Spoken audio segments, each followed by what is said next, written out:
Book summary 1 by Daniel H. Pink. The 5 big ideas from the book.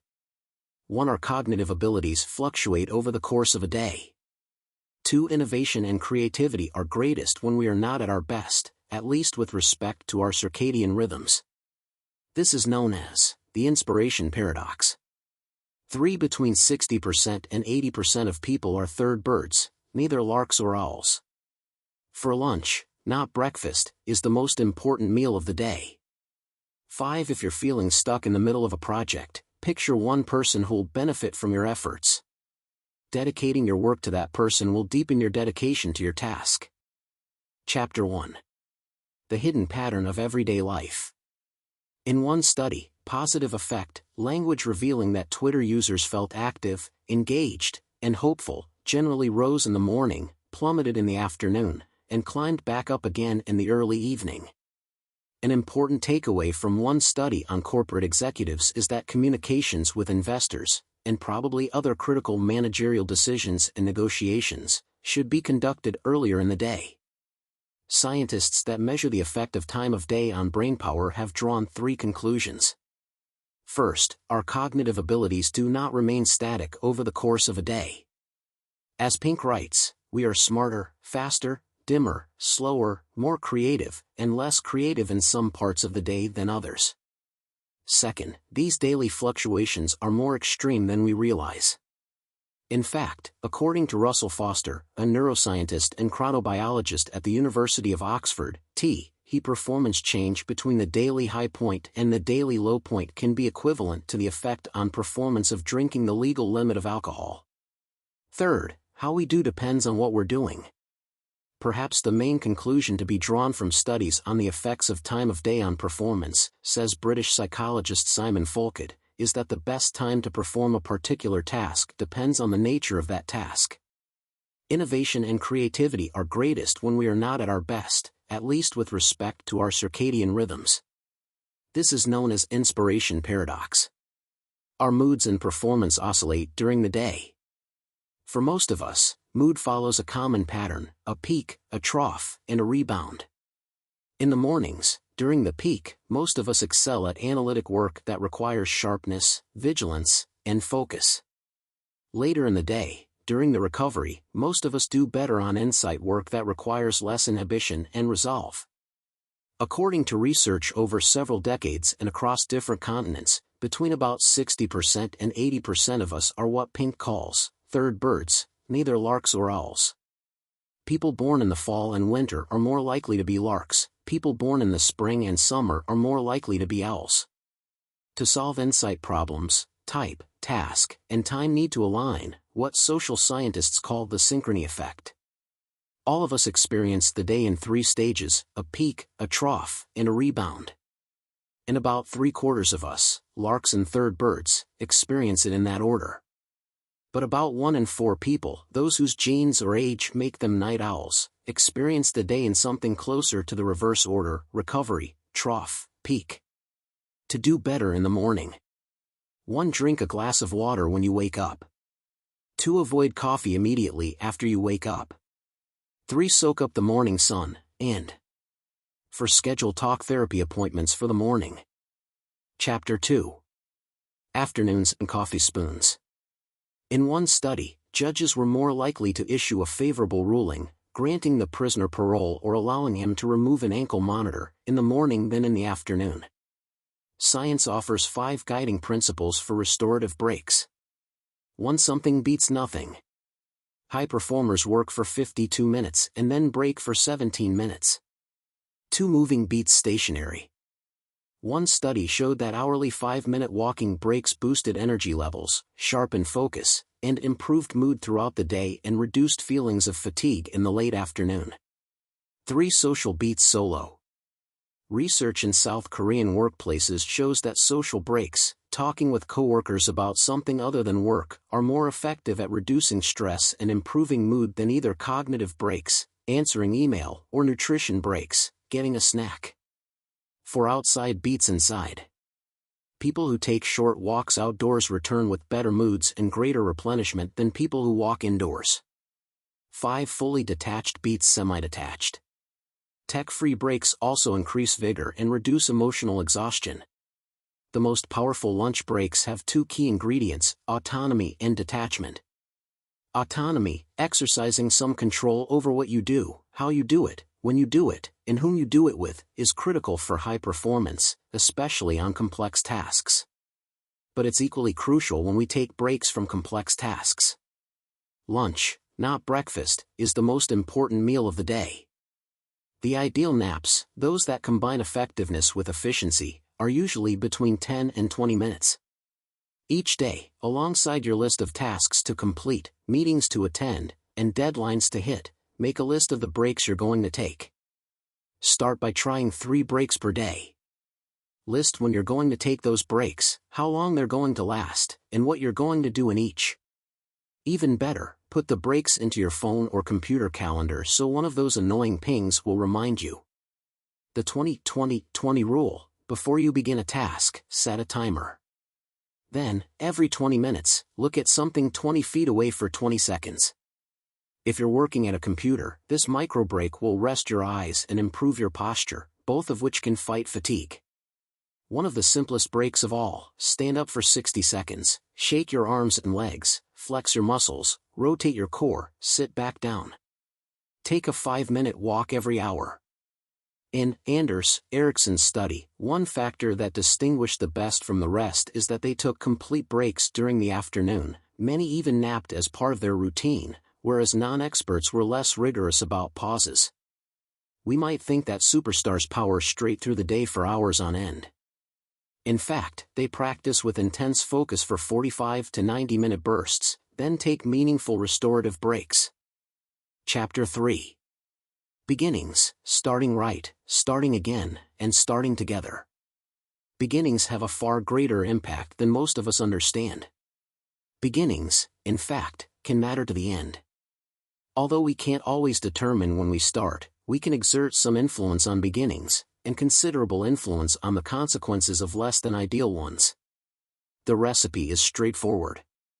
In most endeavors, we should be awake to the power of beginnings and aim to make a strong start. If that fails, we can try to make a fresh start. And if the beginning is beyond our control, we can enlist others to attempt a group start. These are the 3 principles of successful beginnings: start right, start again, start together. Before the project begins, convene with your team for a pre-mortem. Ask them, assume it's 18 months from now and our project is a complete disaster. What went wrong? By imagining failure in advance, by thinking through what might cause a false start, you can anticipate some of the potential problems and avoid them once the actual project begins. There are 86 days that are especially effective for making a fresh start. The first day of the month, 12. Mondays, 52. The first day of spring, summer, fall, and winter, 4.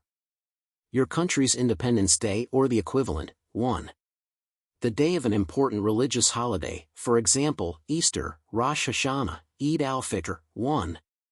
Your birthday, 1. A loved one's birthday, 1. The first day of school or the first day of a semester, 2. The first day of a new job, 1. The day after graduation, 1. The first day back from vacation, 2. The anniversary of your wedding, first date, or divorce, 3. The anniversary of the day you started your job, the day you became a citizen, the day you adopted your dog or cat, the day you graduated from school or university, 4. The day you finished this book, 1. There are 4 situations when you should go first. 1. If you're on a ballot, county commissioner, prom queen, the Oscars, being listed first gives you an edge. 2. If you're not the default choice, for example, if you're pitching against a firm that already has the account you're seeking, going first can help you get a fresh look from the decision makers. 3. If there are relatively few competitors, say, 5 or fewer, going first can help you take advantage of the primacy effect, the tendency people have to remember the first thing in a series better than those that come later. For if you're interviewing for a job and you're up against several strong candidates, you might gain an edge from being first. There are 4 situations when you should not go first. 1. If you are the default choice, don't go first. 2. If there are many competitors, not necessarily strong ones, just a large number of them. Going later can confer a small advantage and going last can confer a huge one. 3. If you're operating in an uncertain environment, not being first can work to your benefit. For if the competition is meager, going toward the end can give you an edge by highlighting your differences. To make a fast start in a new job. 1. Begin before you begin, e.g. pick a specific day and time when you visualize yourself transforming into your new role. 2. Let your results do the talking. 3. Stockpile your motivation. 4. Sustain your morale with small wins. Chapter 4. Midpoints, what Hanukkah candles and midlife malaise can teach us about motivation. Happiness climbs high early in adulthood but begins to slide downward in the late 30s and early 40s, dipping to a low in the 50s. But we recover quickly from this slump, and well-being later in life often exceeds that of our younger years. In one study, teams that were behind by just 1 point were more likely to win. In fact, home teams with a 1-point deficit at halftime won more than 58% of the time.